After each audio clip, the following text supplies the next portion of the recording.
It's Laura Eubanks of Design for Serenity with your succulent tip of the day, and I am in La Jolla, California to show you and to have you bear witness to the fact that I am not a one-trick pony.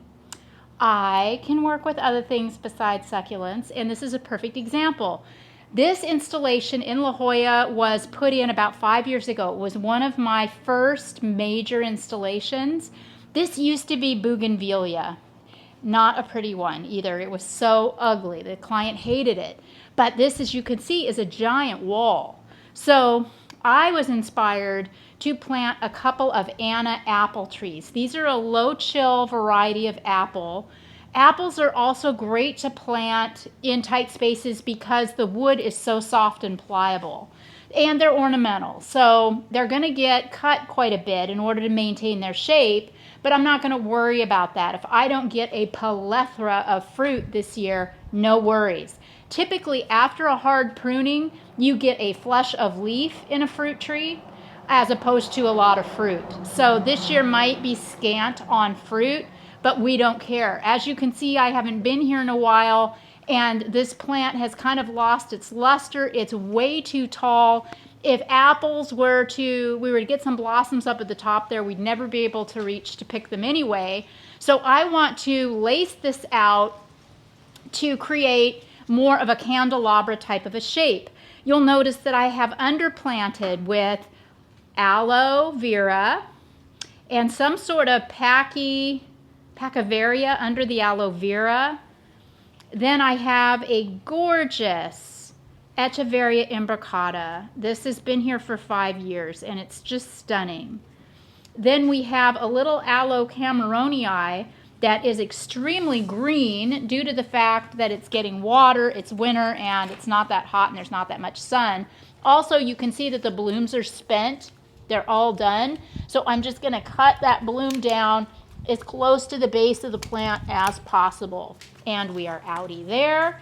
Then I did my signature rock ribbons throughout. So this is very simple and it's very pretty. Now I want to go after all the branches that are sticking out, and I want to focus on the branches that are laying flush against the wall.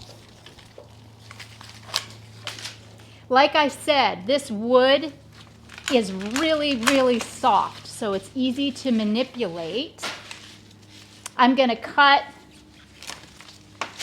these branches with great and reckless abandon, and it's already starting to look more intentional. I am feeling this. Now, like with succulents, with this stone fruit, we are probably going to get branches form beneath these cuts that I'm making, so I don't want my cuts to be too uniform.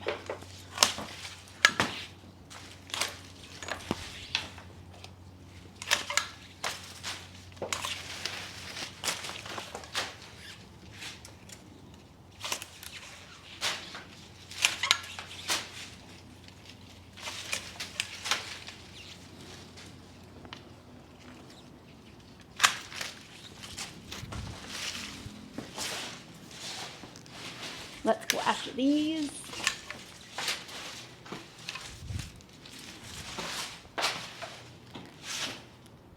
And voila! This tree is now ready for its new season of growth. This has been Laura Eubanks of Design for Serenity, reporting from La Jolla, California, with your succulent and stone fruit. Oh, I'm going to interrupt myself. Water. I got to give these fruit trees quite a bit of water.